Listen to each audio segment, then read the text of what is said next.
est pas mal là quand même, non? Ouais. Faut vraiment qu'on se voit plus souvent. Ouais, mais on dit ça, mais on va jamais le faire. Tu fais un groupe WhatsApp? Bah c'est quoi ton numéro? 06 39 98 21 39. Et toi? Pareil, mais 7500 à la fin. Moi désolé, mais j'en ai pas de téléphone. Quoi? T'as pas de téléphone? T'as pas de téléphone? T'as pas de téléphone. Tu plaisantes, t'as pas de portable. Sérieux? T'as pas de téléphone? T'as pas de téléphone? Non, mais t'as pas de smartphone, mais t'as un portable quand même. Ou un mobile? Non, j'ai pas de téléphone.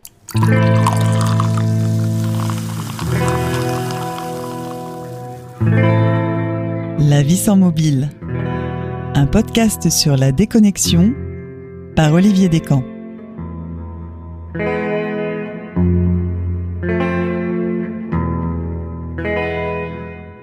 Ne pas avoir de téléphone aujourd'hui, ça fait jaser.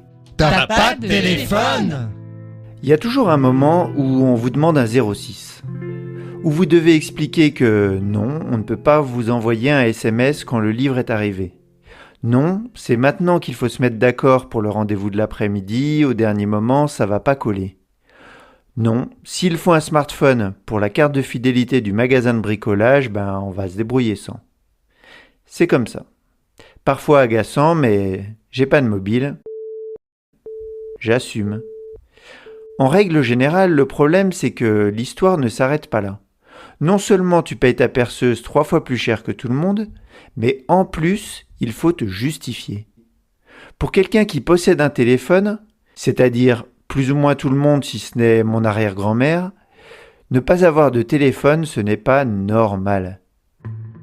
On a beau connaître 2-3 astuces pour botter en touche, se dire que les gens pensent ce qu'ils veulent, on finit par se sentir un peu seul. Alors je me suis demandé, il n'y a pas d'autres personnes sans téléphone? Et ces gens, ils pourraient m'aider à répondre à toutes ces questions qu'on nous pose en permanence? Et comment tu fais? Je me demande qui ils sont d'ailleurs. C'est quoi leur rapport au monde? Est-ce que ce sont des clones de moi-même? Des rabat-joie? Des donneurs de leçons? Des types cool? Peut-être un peu tout ça à la fois d'ailleurs. Je m'appelle François Graner, je suis né en 1966, ce qui me fait 57 ans à la date de cette interview. Je mesure 1m77, 80 kg, chauve, barbu et avec souvent des vêtements de couleur parce que je suis un optimiste incurable et que je pense que la vie est courte et que c'est bien de s'habiller avec des couleurs joyeuses. François aime les couleurs, mais vous l'avez compris, il n'a pas de mobile. Et comme je suis taquin, je lui ai d'abord posé la question que je déteste le plus. Celle qui ne met généralement que quelques secondes à surgir dans une conversation sur le sujet. T'as pas de téléphone, mais pourquoi? C'est un acte de prendre un téléphone portable et d'apprendre à s'en servir. Il n'y a pas un moment où je me suis dit, tiens, je ne vais pas acheter de portable. Et il se trouve que je n'ai pas eu de raison suffisante d'aller en acheter un. Et même quand on m'en a passé ou mis dans la main pendant quelques jours, j'ai pu vérifier que pour moi en tout cas, les inconvénients l'emportent largement sur les avantages. Mes goûts, mes opinions et la vie que je mène vont tous les trois dans le même sens. Je vis beaucoup plus heureux sans portable qu'avec. Le fait de pouvoir afficher que j'en ai pas permet d'exprimer que d'un point de vue à la fois écologique et impact sur la société, sur le mode de société que l'objet imprime, sans donner de leçon à qui que ce soit, je marque mon désaccord et ça me permet de l'afficher. La vie qu'il mène, François ne l'imaginait pas hors du monde, genre artiste et hutte au fond des bois. Ça, on verra ça plus tard, dès le prochain épisode d'ailleurs. François est directeur de recherche au CNRS. Et en explorant ces domaines de recherche, en physique statistique et en morphogenèse, je peux vous dire que j'ai pas compris grand-chose. Dans mon travail et personnellement, je communique beaucoup par messagerie électronique. Donc j'ai un ordinateur, je suis connecté, j'ai un téléphone fixe à la maison, un téléphone fixe à mon travail. Je suis joignable à peu près tout le temps. J'ai une grande liberté de ne pas me sentir obligé d'être connecté à tout moment.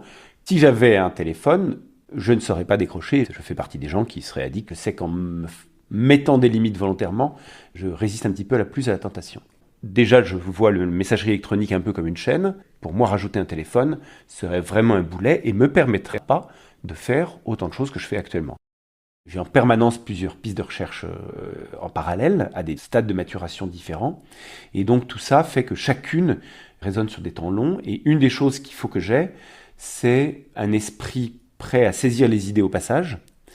Or, elles me viennent à tout moment dans la vie, quand j'ai le cerveau libre en général. Mes idées me viennent rarement quand j'ai un écran. Et donc le fait d'avoir un petit carnet où je peux noter directement, en une fraction de seconde, l'idée qui me vient est un avantage énorme.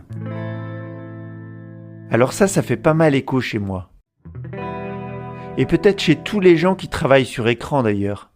Quand on est journaliste par exemple, on peut rester une demi-heure à se creuser la tête sur un titre ou une expression.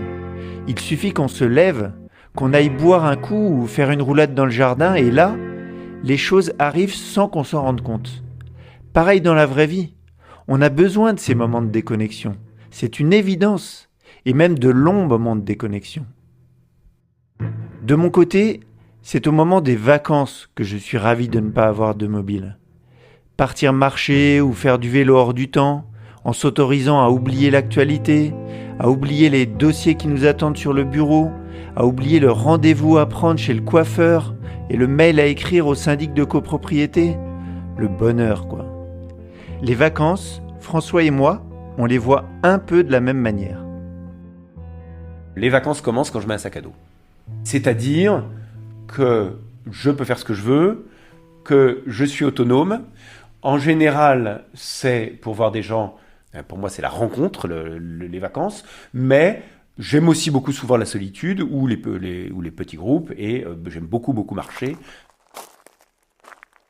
On me dit, oui, mais quand tu es tout seul, si tu es tout seul en randonnée et que tu es tout seul et que tu as un accident, oui, mais là, avec les cabines téléphoniques, il n'y avait déjà pas de possibilité de téléphoner, donc ça n'a pas changé pour moi. C'est juste le fait que quand je suis en randonnée tout seul, maintenant les gens me disent que je suis inconscient, alors qu'ils me disaient juste, avant ils me disaient juste, tu devrais pas. C'était déjà pas prudent de partir en rando tout seul. Ça ne l'est pas plus maintenant que tout le monde a un portable, ça ne change rien. J'ai vécu 30 ans avant l'arrivée des téléphones portables, et donc le fait que la plupart des gens se soient mis à en avoir un n'a pas changé mon mode de vie. Il y a beaucoup de cas où on me demande comment tu fais, mais c'est pas un changement pour moi. Quelqu'un qui naît actuellement, peut-être qu'il a un apprentissage à faire. Moi, je l'ai pas eu. Toutes les capacités d'autonomie que j'avais, et j'étais quelqu'un de relativement autonome, ben, je les ai toujours. J'ai aucune raison de les perdre. Il y a quelques cas très rares où il y a réellement besoin d'un téléphone portable. Enfin, réellement. On me force délibérément à avoir un téléphone portable, juste parce qu'il y a un champ à remplir obligatoire. Et là, je mets des numéros de téléphone fictifs. J'ai aucun scrupule. Quand je sens que ça sert à rien, j'en profite pour informer qu'il y a quand même 10 000 numéros de portable qui ne sont pas attribués, qui ne le seront pas et qui peuvent être utilisés à chaque fois qu'on veut mettre un numéro fictif. Et qui sont tous les numéros commençant par 06 39 98. Et les 4 chiffres suivants ne comptent pas, ils ne sont jamais attribués. Ils sont réservés par décret au journal officiel, c'est pas un secret. Donc il est interdit aux opérateurs d'utiliser ça.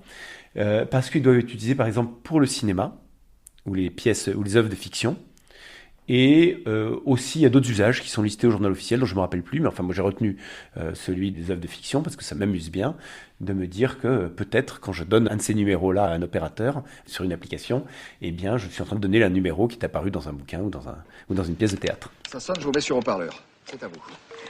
Je prends l'accent belge? Non. Allô? Allô, pourrais-je parler à monsieur Leblanc juste une fois? François a d'autres petits trucs comme ça.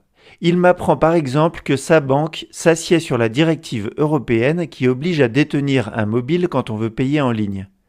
Moi, je suis obligé d'avoir mon fils à proximité pour acheter un billet de train ou payer la cantine. Zachary, t'as reçu un code? Lui, il a son petit boîtier. Même si pour d'autres usages, ça peut exceptionnellement lui arriver d'utiliser le téléphone de sa femme. Elle peut difficilement s'en passer côté pro. François comme moi, on a des enfants à la maison. Les miens ont eu des mobiles plus tard que la moyenne, mais ils en ont eu. Ils ont demandé. Et je ne me voyais pas trop leur imposer ad vitam mes choix à moi. François a des ados un peu plus jeunes. Pour le moment, ils empruntent plutôt celui de maman. D'après ce que j'ai compris, le premier n'est vraiment pas demandeur. Lui voit un avantage très net à ne pas en avoir, c'est qu'on ne peut pas l'appeler. Quand il n'est pas à la maison, on ne peut pas l'appeler. Et donc ça lui donne une liberté qu'il trouve essentielle. Et lui, quand il veut nous appeler, il y a toujours un copain qui lui prête son portable et qui peut nous appeler, mais nous, on n'a pas de contrôle sur lui. Et donc ça, il trouve ça absolument irremplaçable. Je suis le maître du monde. Et le plus jeune est plus mixte, plus partagé. Il y a peut-être plus de fois où il en voudrait, mais pour l'instant, il ne nous en demande pas particulièrement. Et d'ailleurs, je ne sais pas ce qu'on répondrait à l'un ou à l'autre s'il le demandait explicitement. Ils sentent bien qu'on n'y est pas nécessairement très favorable, mais on n'a jamais eu de discussion et de demande explicite ou de refus explicite. Parlons écologie. Qu'est-ce qu'un physicien peut nous dire du bilan environnemental d'un téléphone ? C'est un exemple typique pour moi de l'effet rebond, avec un impact environnement, matière, énergie gigantesque, alors même que chaque objet est un travail d'ingénieur absolument admirable.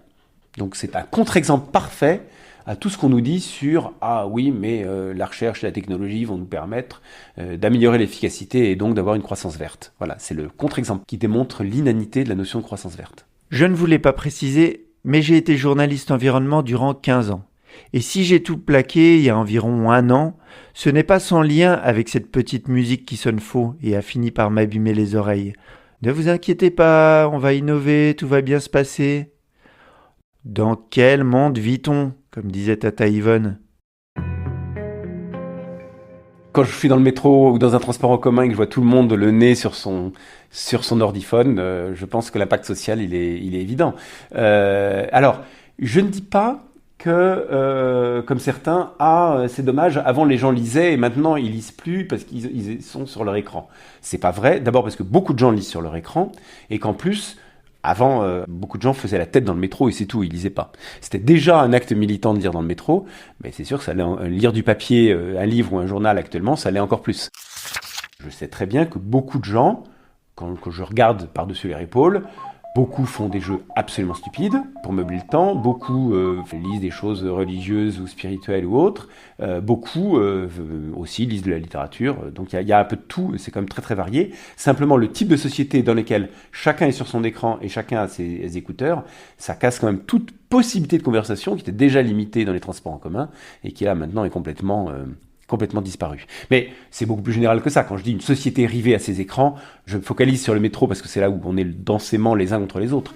Mais c'est évident que dans la vie courante, l'invasion par l'écran, elle est très très grande. Je voudrais surtout pour beaucoup de choses ne pas apparaître comme un donneur de leçons. Je vais l'être inévitablement, probablement, mais je veux dire que pour moi, il se trouve, comme je dis, que ma vie professionnelle, ma vie active, mes goûts et mes opinions correspondent bien et que donc j'ai vraiment que du bonheur à ne pas en avoir et je veux surtout pas donner de leçons aux gens pour qui une de ces cases n'est pas remplie et qui, eux, seraient très malheureux. Et en particulier, je pense beaucoup aux gens qui, pour des raisons professionnelles, savent qu'ils seront complètement exclus de leur champ d'action s'ils n'en ont pas, et ça j'en connais beaucoup. Pour beaucoup de gens, c'est vraiment très important. François l'a dit en début d'échange, pendant 3 petits jours de sa vie, on lui a mis un téléphone entre les mains. Impossible d'y échapper. J'organise une activité militante pour une centaine de personnes qu'il faut pouvoir coordonner, placer au bon endroit à un bon moment. Et on me dit, pendant ces 3 jours, il faut que tu en aies un. Je constate qu'il y a des moments où je dois improviser et où c'est pratique de pouvoir joindre telle ou telle personne. Et en même temps, je vois un manque de fiabilité dans les gens qui pensent qu'ils peuvent me changer quelque chose parce qu'ils peuvent me joindre et au lieu de se tenir à la chose convenue, eux, ils improvisent au dernier moment. Et ça me crée des problèmes, même si j'ai la communication, a fortiori, si la communication ne m'arrive pas pour une raison ou pour une autre. Les personnes qui me l'ont donné espéraient secrètement que j'y prendrais goût et que je le garderai. Or, quand je rends ce portable, je m'aperçois que je suis très soulagé. La vie sans mobile.